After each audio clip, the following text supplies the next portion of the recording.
Hello students, welcome back to the online studies of your English medium.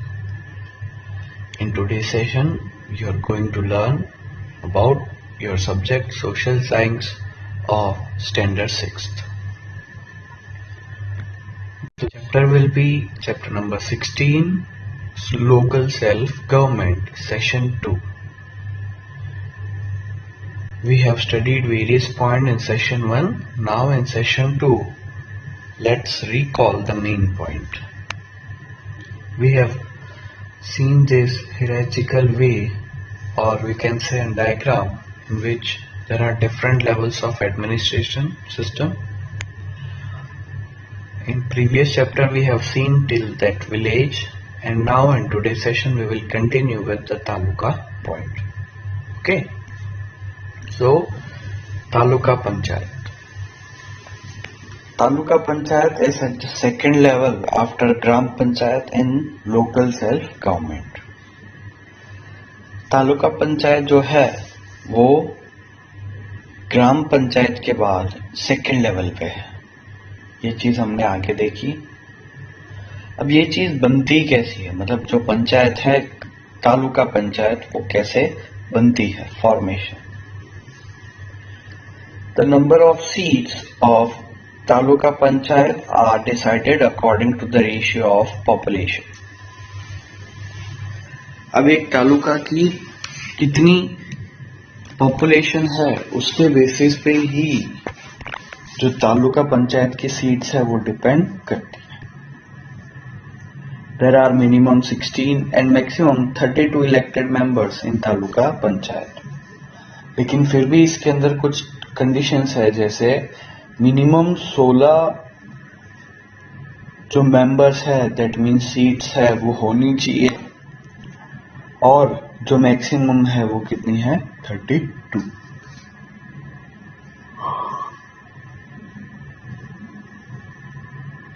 %50 seats are reserved for women. Out of them, voters of these seats elect the members of taluka panchayat.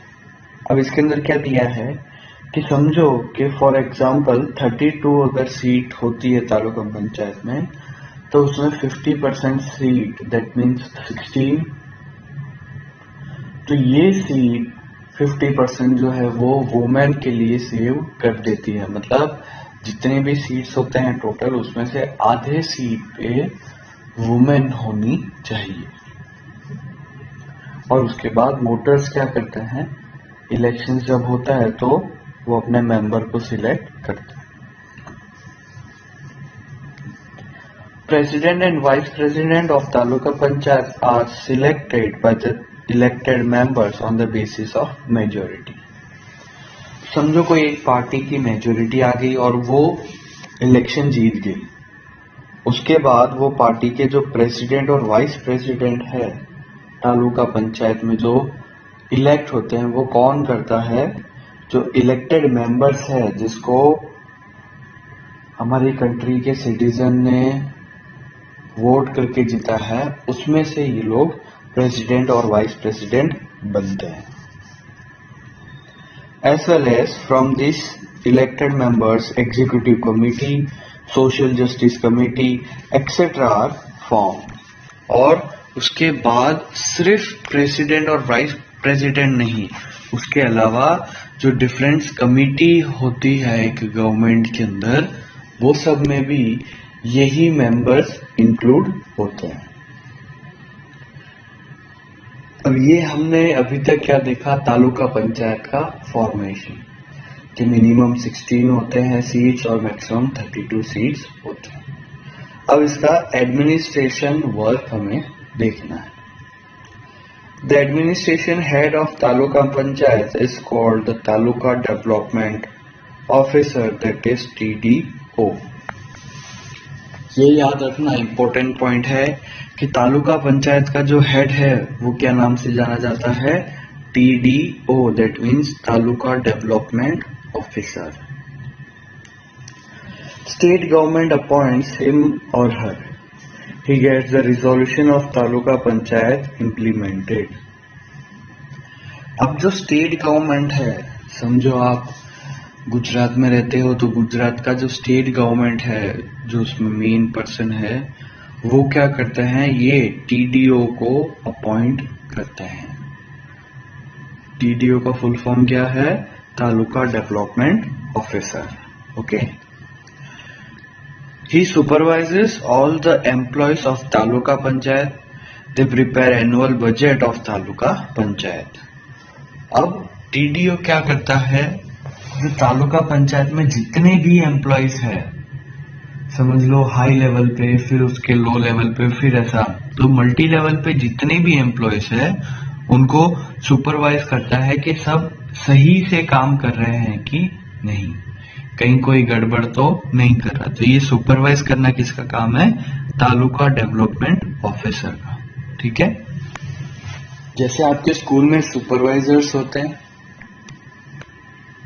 उनका काम क्या है कि जो भी काम हो रहा है स्कूल में उसको सुपरवाइज करना, कहीं कुछ गलत तो नहीं हो रहा। सेम वे में ये जो ऑफिसर है उनका काम भी वही है। और उसके साथ ये क्या करते हैं, एक एनुअल बजट बनाते हैं तालुका पंचायत का। ठीक है। अब हमने इसका फॉर्मेशन देख लिया, इसके एडमिनिस्ट्रेशन देख लिया। अब कौन सा पॉइंट आ जाता है?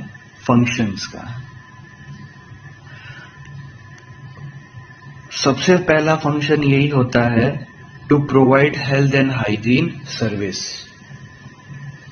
जो भी सिटीजन है समझो वो एरिया का, उसको हेल्थ एंड हाइजीन सर्विस देना, ये सबसे मेन पॉइंट आता है गवर्नमेंट के फंक्शन में। टू कंट्रोल एपिडेमिक, कोई भी प्रॉब्लम हो उसको कंट्रोल करना। कोई अगर समझो मेन मेड हो तो हम उसको कंट्रोल कर सकते हैं, लेकिन नेचुरल को हम कंट्रोल नहीं कर सकते। फिर भी वहां पे अगर हेल्प की जरूरत हो तो हेल्प लाना। To construct village roads and their maintenance, village road को कंस्ट्रक्ट करवाना और उसका मेंटेन करना। To establish and manage primary schools, वहां उनके एरिया में जो भी प्राइमरी स्कूल्स है उसको मेंटेन करवाना, उसको बिल्डअप करना। To plan to improve agriculture at taluka level, और तालुका लेवल पे जो एग्रीकल्चर है उसको कैसे बढ़ाना है ये चीज प्लान करना। To provide assistance for women welfare, youth activities, social development, और ये सब चीजों को भी आगे लाना, जैसे वुमेन वेलफेयर हो गया या फिर जो भी एक्टिविटीज उनके वहां पे हो रही है उसका ध्यान रखना। To provide help at the time of flood, fire and other emergency, और जो भी इमरजेंसी अगर आती है तो वहां पे इनको तुरंत हेल्प के लिए जाना चाहिए। अब ऑफिसर जो टीडीओ ऑफिसर है वो तो खुद जाएगा नहीं, उसके जगह पे वो क्या करेगा, जो सीआरपीएफ के जवान है, दैट मीन्स जो सोल्जर्स है हमारी कंट्री के, उनसे वो कांटेक्ट करके वहां पे भेजते हैं। और ये चीज आपने न्यूज चैनल पे भी बहुत बार देखी होगी। अब जो नेक्स्ट पॉइंट आ गया वो हम इस सेशन में देखने वाले हैं, वो कौन सा है? डिस्ट्रिक्ट पंचायत।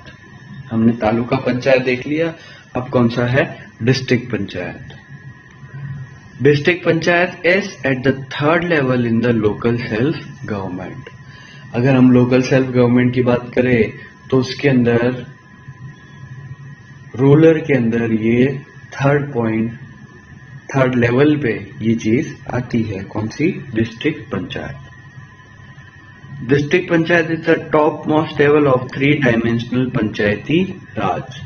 लेकिन जो हमने देखा था कि जो 3 टायर, ठीक है, जो मैंने आपको गाड़ी का एग्जांपल दिया था, उसमें जो डिस्ट्रिक्ट पंचायत है वो सबसे हाईएस्ट मोड, मतलब दैट मीन्स सबसे ऊपर वाली जो लेवल है उसमें डिस्ट्रिक्ट पंचायत आती है। अब स्टार्टिंग करते हैं इसके फॉर्मेशन से। There are minimum 32 and maximum 52 members in a district panchayat. अब एक और चीज यहाँ अगर आप नोटिस करोगे तो जैसे जैसे लेवल बढ़ते हैं, ठीक है, जैसे थर्ड लेवल आ गया, वैसे वैसे जो सीट्स है, जो मेंबर्स है, वो बढ़ते जाते हैं। अब इसके प्रीवियस तालुका में देखा आपने मिनिमम 16 था और मैक्सिमम 32 था। अब डिस्ट्रिक्ट पंचायत में मिनिमम 32 है और मैक्सिमम 52 मेंबर्स हैं। तो ये सब क्यों होता है? क्योंकि जो पॉपुलेशन होती है वहां की, उसके ऊपर डिपेंड करके ये जो मेंबर्स है वो इलेक्ट होते हैं। ठीक है। Numbers of seats are decided according to the population of district. 50% seats are reserve for women.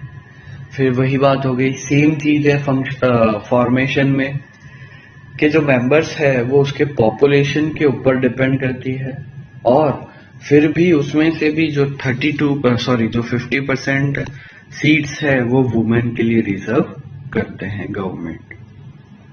Concern voters of constituency elect their members, और इसके अंदर भी सेम होता है कि वहां के जो इलेक्टर्स हैं, दैट मीन्स जो पीपल है, वहां के जो सिटीजन है, वो क्या करते हैं, वो अपने अपने जो रिप्रेजेंटेटिव है उनको वोट करते हैं। President and vice president are elected by the elected members on the basis of majority. इसमें भी सेम है कि जो प्रेसिडेंट और वाइस प्रेसिडेंट है वो जो इलेक्टेड मेंबर्स जो वहां के लोगों ने किया उसमें से बनते हैं।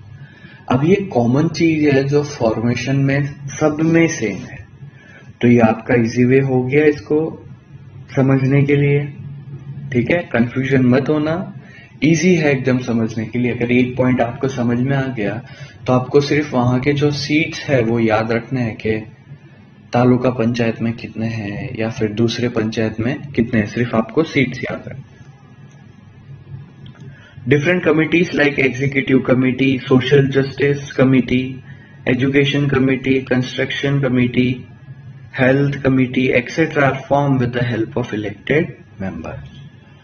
अब तालुका पंचायत में है ना, सिर्फ एक या दो ही कमेटी का नाम दिया था, इसके अंदर वेरियस कमेटी का नाम दिया है। और ये कमेटी के जो हेड्स है या फिर जो मेंबर्स है वो भी कहां से आते हैं, जो लोगों ने इलेक्शन के टाइम जिन उनके रिप्रेजेंटेटिव को जिताया था वो ये कमेटी के पार्ट हो जाते हैं। ठीक है। Tenure of district panchayat is of 5 years। ये एक एक्स्ट्रा पॉइंट ऐड हो गया कि डिस्ट्रिक्ट पंचायत को अगर हम वहां के मेंबर को, अगर पार्टी को एक बार जिताते हैं तो वो कब तक रहेंगे, वो वहां पे 5 साल तक। 5 साल के बाद वापस वहां पे री इलेक्शन होगा, और री इलेक्शन के टाइम अगर इन्होंने अच्छा काम पहले किया है तो वापस हम क्या कर सकते हैं, यही वापस पार्टी को ला सकते हैं। अब इनका एडमिनिस्ट्रेशन वर्क क्या है? The administrative head of district panchayat is called DDO, that is District Development Officer। एकदम इजी है, तालुका डेवलपमेंट ऑफिसर TDO और डिस्ट्रिक्ट का क्या आएगा, district development officer, that is DDO। तो ये क्या है, ये हेड है डिस्ट्रिक्ट पंचायत के।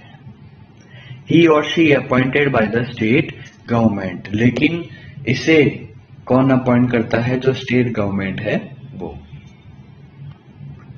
District panchayat integrates and implement the schemes of state government, और डिस्ट्रिक्ट पंचायत क्या करती है, जो स्टेट गवर्नमेंट के रूल्स एंड रेगुलेशंस है या फिर स्कीम्स है वो सबको आगे फॉरवर्ड करती है। इसके functions, district panchayat controls the activities of gram panchayat and taluka panchayat and help them। अब ये जो डिस्ट्रिक्ट पंचायत है वो ग्राम पंचायत और तालुका पंचायत में सबसे हाईएस्ट है, वो जो 3 टायर था। ठीक है, तो इसीलिए डिस्ट्रिक्ट पंचायत क्या करती है, वो ग्राम पंचायत और तालुका पंचायत को हेल्प करती है काम करवाने में। Manages and controls revenue, education, cooperation, irrigation, animal husbandry, agriculture, etc. at different level। और इनका दूसरा और क्या काम है कि एजुकेशन को देखना, कितना रेवेन्यू जनरेट हो रहा है, कितने टैक्स पेयर है, हर लेवल पे कॉपरेशन रखना, इरिगेशन फैसिलिटी देखना, हस्बेंड्री फैसिलिटी देखना, एग्रीकल्चर, ये सब चीजें जो डिस्ट्रिक्ट लेवल पे हो, ये सब काम किसका है? डिस्ट्रिक्ट पंचायत का। District health officer, district primary education officer, district agriculture officer, district social welfare officer, deputy executive engineer are in charge of district panchayat. मतलब ये डिफरेंट है ऑफिसर्स जो हर एक काम के लिए उनको अपॉइंट करते हैं अलग अलग काम के लिए, और इनका मेन काम क्या है? डिस्ट्रिक्ट पंचायत में या फिर उनके डिस्ट्रिक्ट में क्या करना? बढ़ोतरी लाना, मतलब उनका जो डेवलपमेंट लेवल है उसको हाई करना। ठीक है? So this was the end of today session. We will meet soon in the next session of this chapter. Till that, stay home, stay safe.